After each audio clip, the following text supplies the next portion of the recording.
আসসালামু আলাইকুম। প্রিয় শিক্ষার্থীরা, সবাই কেমন আছো? এসএসসি ব্যাচ 2026, 27, 28 তোমাদের জন্য বীজগাণিতিক রাশির একটা এমসিকিউ নিয়ে আসছি। দেখো, এমসিকিউতে বলা হচ্ছে যে নিচের কোনটি প্রতিসম রাশি। 4টা অপশন দেওয়া আছে, তোমাকে এখান থেকে চুজ করতে হবে কোনটা প্রতিসম রাশি। তো বীজগাণিতিক রাশির ক্ষেত্রে যে প্রতিসম রাশিটা আছে সেটা তোমরা জানো যে একটা বহুপদী রাশির যে কোনো দুইটা চলকের স্থান পরিবর্তন করার পরেও যদি ওই বহুপদী রাশিটি অপরিবর্তিত থাকে তাহলে ওই বহুপদী রাশিকে বলা হয় প্রতিসম রাশি।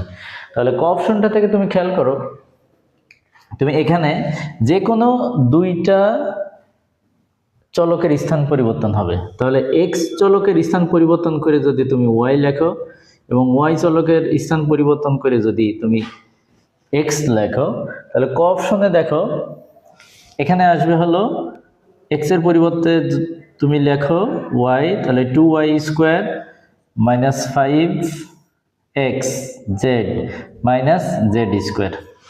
আমরা এক্স এর পরিবর্তে ওয়াই, ওয়াই এর পরিবর্তে এক্স লিখেছি। তাহলে দেখো, যদি পরিবর্তন করে দিই এক্স এর পরিবর্তে ওয়াই, ওয়াই এর পরিবর্তে এক্স, তাহলে আর আগের রাশিটা আমরা পাই না, অর্থাৎ অপরিবর্তিত থাকার কথা কিন্তু থাকে না। খ অপশনে দেখো, যদি আমি এক্স এর পরিবর্তে ওয়াই বসাই এবং ওয়াই এর পরিবর্তে যদি এক্স বসাই তাহলে এটা আসে। ওকে, তাহলে দেখো এখানে ছিল 1/x মাইনাস 1/y, এখানে ওয়াইটা ছিল নেগেটিভ কিন্তু এখানে এক্স নেগেটিভ চলে আসছে, 1/x এটার আগে ঋণাত্মক চিহ্ন আছে, সুতরাং এটা অপরিবর্তিত অবস্থায় নেই।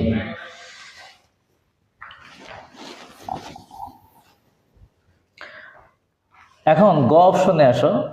গ অপশনে যদি তুমি এক্স এর পরিবর্তে ওয়াই বসাও আর ওয়াই এর পরিবর্তে এক্স বসাও তাহলে এটা আসে।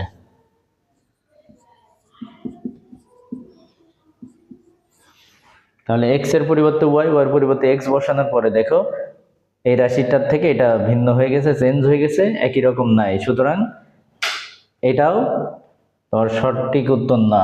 ঘ অপশনে আসো, এক্স এর পরিবর্তে যদি আমি ওয়াই বসাই তাহলে y², এক্স ওয়াই এর পরিবর্তে এক্স যদি বসাই x² মাইনাস z², এটাকে তুমি সাজিয়ে লেখো, সাজিয়ে লিখলে -x² minus y² minus z²।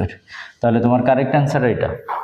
তাহলে এক্স এর পরিবর্তে ওয়াই এবং ওয়াই এর পরিবর্তে এক্স বসানোর পরেও আমার প্রদত্ত যে বহুপদী রাশিটা অপরিবর্তিত থাকে, সুতরাং এইটা